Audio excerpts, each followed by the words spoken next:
Ayun, may mga itik na naman dumating dito sa aking area, no. So biglaan ito dahil nga sobrang tagtuyot, wala na pong mainuman ng itik doon sa palayan. Tara, let's go.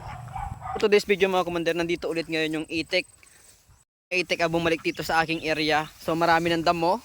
Yan, yung mga nakaraang video ko, yung last 2 months lang ay ano pa, ang ano dito, ang damo ay bagsakan pa ito. Pero sa ngayon mga commander, ayan, bumalik sila dito kasi sobrang init ng panahon. Yung mga tubigan ng palayan natuyo na at wala ng tubig. So itong itik nito ay nangingitlog pa. Kaya ang ginawa ng may-ari, nag-decide na idala na dito sa ipopultre na, no? Ipopultre na nila kasi nga baka mawala daw yung itlog.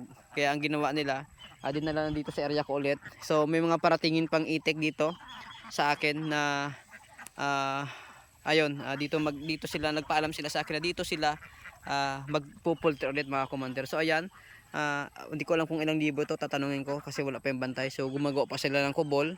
Ayan mga commander. So natatandaan nyo yung mga dati kong content tungkol sa itik ito. Ito pa rin yun, kaso lang ang nangyari, itong area pa rin, same area pa rin. Ang nangyari lang kasi, kumapal yung damo. Kumapal yung damo niya. Kaya ayun, ito yung kubol niya.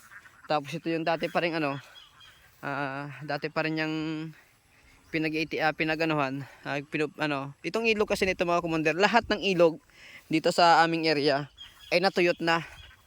Ito lang, bukod tangi itong ilog dito sa amin.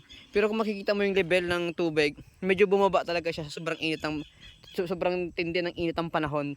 Bumaba yung level ng tubig niya kasi basta medyo mataas ang level ng tubig niya yung mga nakarang buwan, last 2 months. Pero ngayon, sobrang tuyot at ito lang talaga yung ilog dito sa buong Bungabong na dumadaloy pang ang agos, may agos pa ang tubig. So ayan, hindi ko alam, kaya mahina siguro kasi nga baka akin na lang doon sa dulo para hindi gaanong umagos ang tubig dito sa area. Pero kahit ganun pa man, ay maganda pa rin yung agos ng tubig mga commander. Ayun, ito, interview natin si pare. Yan, sa mga kababayan kong nanonood sa akin, abangan nyo po kung kikita sila dito. So nagbabalik ang may-ari dito na mag-itlog na maalat. Ayan mga commander, so punta natin si pare Koy. Ito, yun o. Diba? Ayan, tara, let's go. Ito si kuya, siya yung nagmamanage ng itikan. Kaya ilang piraso yung itik na yan? 800 yan kuya. 800. So mas konti pa lang kila kila Matet, no. I-compare doon kila Pulis. So 800 piraso lang 'yan. So bakit ang dahilan bakit biglang napaaga ang punta niyo dito? Wala na kasing tubig kuya. Walang tubig. Talaga hirap na. Oo. Mamamayat lang lalo ang itik kapag hindi na ng tubig. Wala nang tubig yung palayan. May naman. Wala na. Kaya yon, dinala namin dito. Dinala na dito sa pultre. Biglaan lang ito kasi sabi sa akin ng may-ari, siguro sabi kaligitnaan pa daw ng Mayo ang punta nila dito. Kaya sabi niya, kinausap ko na biglaan nga daw at yun ang dahilan. Baka wala daw mainom na tubig. Wala nang mainom na tubig sa palayan. Sobrang sobrang init ang panahon at tuyo na ang mga ang tubigan dito sa amin lugar, no. So ayan, 800. Ayan, ito araw-araw mag-video na tayo dito araw-araw tungkol sa pag-iitik at abangan nyo po. Ito may-ari nito, nakausap ko, mag-iitlog ng pula dito. Sila ay magkakaano ng itlog na pula. So ayun.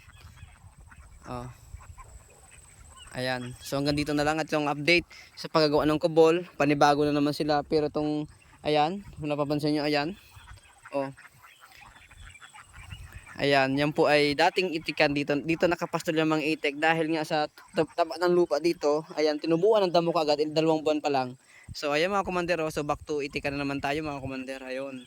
So alaman nyo yung mga sulit na nanonood sa akin sa pag-itik at gusto mag-business.